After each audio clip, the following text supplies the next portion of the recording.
gente, o São Paulo ainda vai matar um torcedor do coração. Que coisa, mais uma vez o São Paulo avança numa competição mata-mata. A Copa do Brasil está garantido na semifinal. Semifinais já definidas, teremos São Paulo e Flamengo, mas não foi tão fácil assim. Abriu 2-0, depois 2-2, o América foi buscar, jogador expulso, aquela emoção, né? A gente costuma chamar o São Paulo de Clube da Fé e hoje mais uma vez foi mesmo. Até o último instante o América pressionando, tentando aquele golzinho que levaria para os pênaltis, mas não teve jeito. Deu São Paulo, o tricolor está na semifinal da Copa do Brasil e a gente abre o nosso Canelado, o melhor pós-jogo esportivo do rádio, da internet, da televisão, para analisar o que aconteceu nesse São Paulo 2, América Mineiro 2, lá em Belo Horizonte. Parabéns para a torcida do São Paulo, representando lá no Independência, no Horto. Só ouvi torcida do São Paulo no estádio. E aí eu vou passar a palavra para ele, o nosso Bruno Prado, para poder falar um pouquinho dessa classificação tricolor. Bruno, muito boa noite para você. São Paulo garantido na semifinal da Copa do Brasil, mas foi com emoção, hein, Bruno? Boa noite, foi com emoção.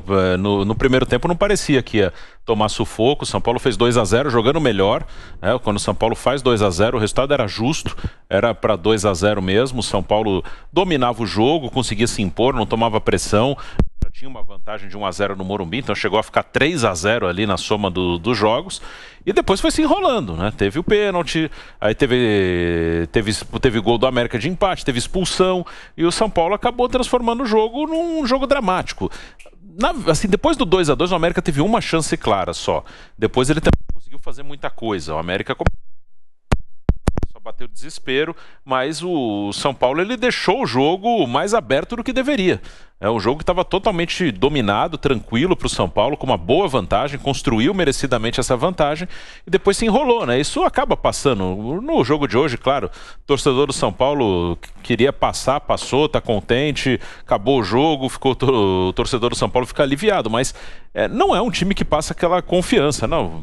É um time que vai seguir, que vai ter uma certa regularidade dentro do que pode fazer, né? É um time que tem esses altos e baixos. Fora de casa, hoje esteve perto de uma vitória e não conseguiu. O desempenho do São Paulo no ano fora de casa ele é bem ruim. No Campeonato Brasileiro só ganhou uma vez fora, na Copa do Brasil não ganhou nenhum jogo fora, nem do Campinense na primeira rodada, né? Só na Sul-Americana e no Campeonato Estadual que conseguiu vencer fora com mais frequência. Então é um time que vai no seu limite, briga muito, luta muito, isso não dá para negar, mas tem as suas limitações, às vezes técnicas e às vezes até emocionais. O São Paulo às vezes se perde num jogo que parecia bem tranquilo. Apesar das dificuldades, é o São Paulo que vai avançando aí no mata-mata, né? Já garantido na semifinal da Copa Sul-Americana. Também passou no sufoco contra o Ceará e agora está garantido na fase semifinal da Copa do Brasil. Vai encarar o Flamengo. Mauro César Pereira, muito boa noite para você. Qual a sua análise depois desse São Paulo 2, América Mineiro também 2, Mauro? Boa noite. Boa noite, Pedro, Bruno, amigo que acompanha mais um Canelada. Assim, quando o São Paulo faz 2-0, né? 3-0 no placar agregado, normalmente as pessoas pensariam assim, bem, agora está resolvido, né? O São Paulo tem um time de um investimento maior do que o América, jogadores mais qualificados, tem uma vantagem muito grande, mas aí o sujeito para e pensa, mas estou me referindo ao São Paulo, então não está resolvido. Nunca está resolvido com o São Paulo, né? Então o São Paulo consegue, de fato, se ver envolvido no final. Uma certa dramaticidade, né? Porque um gol do América levaria para a disputa de pênaltis, o que evidentemente o torcedor de São Paulo não pensava, nem imaginava quando o time vencia por uma vantagem de 3 gols no placar somado dos 2 jogos ainda no primeiro tempo. Mas conseguiu sustentar. O fato é que o São Paulo não consegue ser, digamos assim, ele não consegue ser superior, ele não consegue ter imposição, não conseguiu, embora tenha se classificado nesses confrontos contra o Ceará na Sul-Americana e contra o América na Copa do Brasil. Ele avança nas duas, mas com muita dificuldade nos pênaltis contra o Ceará, correndo riscos até o final nesse jogo com a América e de certa forma ganhou até uma ajuda, até comentava com o Bruno aqui antes do jogo terminar, do técnico Mancini do time mineiro, né? Já que o Mancini empilhou atacantes, o time do América ficou uma bagunça e aí não criou rigorosamente mais nada, só correria, chutão, bola esticada, jogando bola na área, aí põe o Boi Bandido na área, põe o Henrique Almeida na área, vai todo mundo para a área e não acontece nada. Nessas horas os técnicos realmente acabam muitas vezes desorganizando as suas equipes. Detalhe, o América tinha um homem a mais por muito tempo. Então, o mais razoável seria continuar com o time organizado, construir jogadas, utilizar essa superioridade numérica e tentar criar. Mas não, facilitou o trabalho do São Paulo. Quando o jogo fica no lá e cá, chutão e bola levantada na área, praticamente não faz diferença ter um jogador a mais, porque o jogo se resume àquilo ali, né? E o América, acho que por erros do seu treinador, tornou menos, digamos assim, assustadora a noite para o torcedor do São Paulo, que não teve grandes sustos nessa reta final da partida. O receio maior é sair um gol ali, mas o América pouco criou, o São Paulo suportou bem ali a pressão e consegue a classificação. Agora a grande questão do São Paulo, amanhã teremos o sorteio para definir mando de campo, né? Se primeiro joga com o Flamengo no Rio ou aqui em São Paulo. Mas o que fazer para enfrentar o Flamengo, independentemente do time que o Flamengo coloca em campo, já que recentemente o São Paulo perdeu o Flamengo no primeiro turno, né, do Campeonato Brasileiro no Rio de Janeiro, o Flamengo jogando com força máxima, e com o time B também perdeu há dois sábados, né, jogando no Morumbi. Né, até em cima daquela declaração do Cuca na partida Palmeiras e Atlético Mineiro pela Copa Libertadores, que o São Paulo deveria ter aproveitado, né? O São Paulo estava com um a menos, tal, né? Tinha ali uma superioridade porque estava com um jogador a menos. Aquela declaração do Cuca que deu o que falar e segue dando o que falar, né? Ainda numa discussão aí, Jorginho, Abel Ferreira, enfim, é tema para daqui a pouco no Canelada. Vamos destacar aqui a classificação do São Paulo Futebol Clube. Já está aqui conosco o Flávio Prato, que comentou essa partida junto com o José Manuel de Barros, todo o time da Jovem Pan. Nós estamos aqui com o Canelada no YouTube, canal do YouTube Jovem Pan Esportes, e também pelo rádio no AM 620, também no FM 100,9. Flávio Prado, como é que você viu essa classificação do São Paulo em Belo Horizonte? Boa noite. Boa noite, Pedro. Boa noite, Mauro, Bruno, amigos. Foi justa a classificação, porque o São Paulo, ele fez um primeiro tempo muito tranquilo, estava ganhando por 2-0, muito tranquilo, poderia ter feito até o terceiro gol.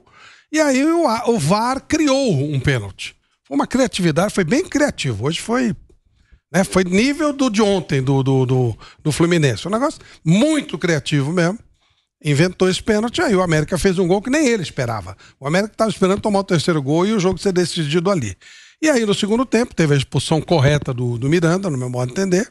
E o América foi pra cima, né? Como disse o Mauro agora há pouco, foi sem nenhuma coordenação, nada maravilhoso. Fez um gol, continuou atacando de qualquer maneira. O São Paulo se defendendo, se atirando no chão para ganhar tempo e tal. E acabou levando a classificação com justiça mais pelo primeiro tempo do que o segundo, que foi realmente uma bagunça, foi uma confusão toda, oriunda de mais uma marcação do VAR. Como diz o Abel Ferreira, o VAR vai decidir os campeonatos. Vai mesmo. Vai mesmo. Hoje ele poderia ter virado classificado como virou ontem, né? O Fortaleza estava praticamente classificado, ele criou uma situação. E eles vão fazendo essas barbaridades aí. Então, realmente, o VAR, ele é alguma coisa patética que vai resolvendo os jogos. E hoje quase complica a classificação do São Paulo. Não é que o São Paulo tenha feito... O segundo tempo foi ruim, mas o primeiro tempo foi muito tranquilo, foi muito superior ao América. Superioridade que ele não demonstrou nem aqui, mas pelo primeiro tempo mereceu a classificação. Ô Flávio, eu comentava aqui com o Mauro, Bruno Prado, que o jogo parecia tranquilo pro São Paulo. Uhum. Abriu 2-0 no primeiro tempo, mas acabou se complicando no jogo. Você falou aqui da interferência da arbitragem, bastante gente reclamando, né? O próprio São Paulo reclamando demais da arbitragem no jogo de hoje. Mas o que acontece com esse São Paulo, hein? Tinha basicamente no primeiro tempo a vaga ali na mão e passou um sufoco extremamente desnecessário na segunda etapa. Então, poderia ter feito o terceiro gol no primeiro tempo. Mas hoje realmente não dá para culpar o São Paulo. Pô, você tá com tudo resolvido. O cara cria um pênalti. Sim. Ele inventou. Não sei como é. Pô, pela interpretação desses malucos aí, o Reinaldo, ele tá com a mão pra trás, o cara cabeceia no braço dele. Pela interpretação deles, o Reinaldo tá com a mão pra trás pra tirar a cabeçada que o cara ia dar. Não sei que... É muito maluco, né? É muito maluco. Então, quer dizer, é uma criação. Aí você bagunça o jogo mesmo.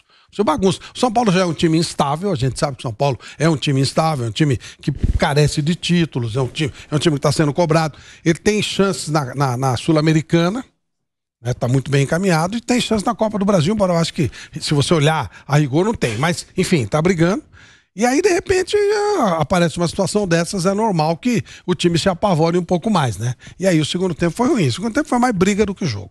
América Mineiro 2, São Paulo também 2, é o tema aqui da nossa discussão no Canelada da Jovem Pan. Você segue participando conosco no canal do YouTube Jovem Pan Esportes, deixe seu like, classificação importante aí do São Paulo na Copa do Brasil, vai encarar o Flamengo e a arbitragem é tema também aqui no nosso Canelada. Bruno Prado, Mauro César Pereira, o que falar, né, da atuação da arbitragem no jogo de hoje? Como disse o Flávio Prado, poderia ter tirado a vaga do São Paulo. A arbitragem brasileira com VAR fica procurando coisas, né? Procura pênalti, procura falta dentro da área, fora da área, vira dentro da área, essas coisas que acontecem, né? Ontem teve essa polêmica toda na arbitragem do jogo entre o Fluminense e Fortaleza. Eu continuo achando que todas as imagens que apresentaram ali, vi aquele vídeo da CBF, elas não são conclusivas, na minha opinião, com relação a se o contato que gera a falta é naquele momento ou não. Para mim, continuo com dúvida. E acho que na dúvida deveria prevalecer a decisão de campo. Mas eles têm certeza, eles sempre têm certeza de tudo. É impressionante como eles sempre conseguem ter certeza. Dessa vez, houve esse pênalti, o São Paulo acabou tomando um gol no final do primeiro tempo.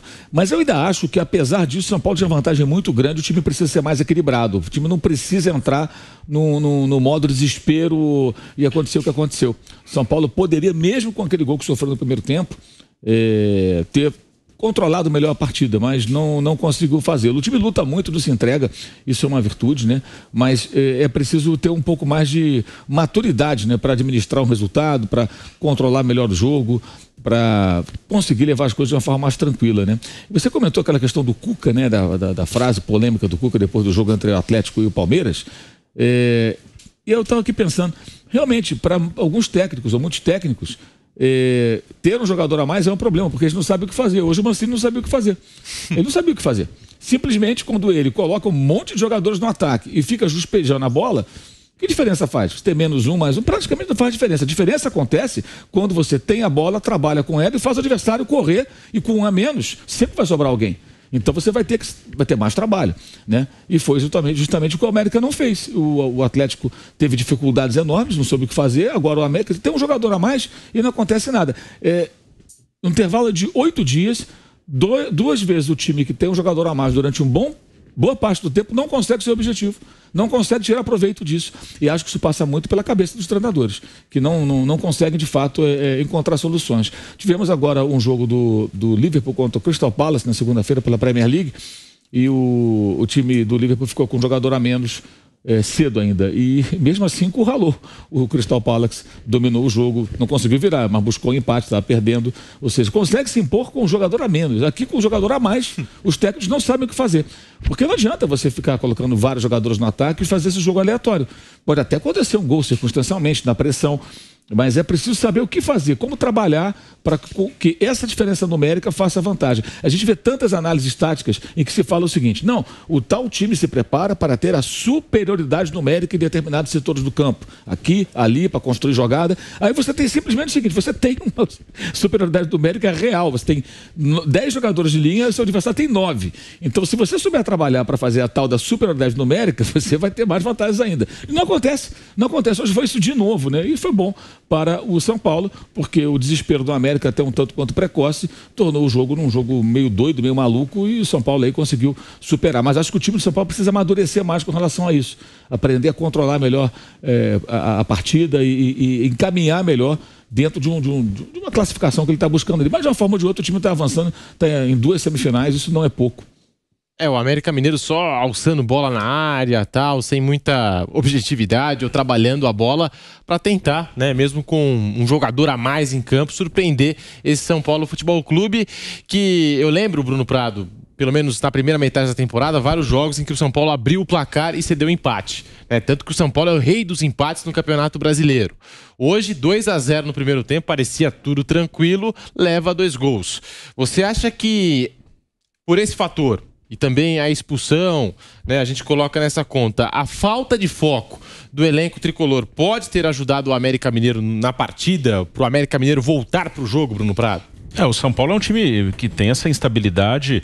Aí tem várias coisas que podem explicar. Um time que nos últimos anos ganhou muito pouco, então tem uma pressão, tem uma torcida grande, um time muito vencedor na sua história, e que nos últimos anos ganhou um Paulista ano passado, ganhou uma Sul-Americana lá em 2012 e já estamos em 2022, né? Então é muito pouco, é um time que perde muito. Então existe uma pressão ali no São Paulo. O Palmeiras, além...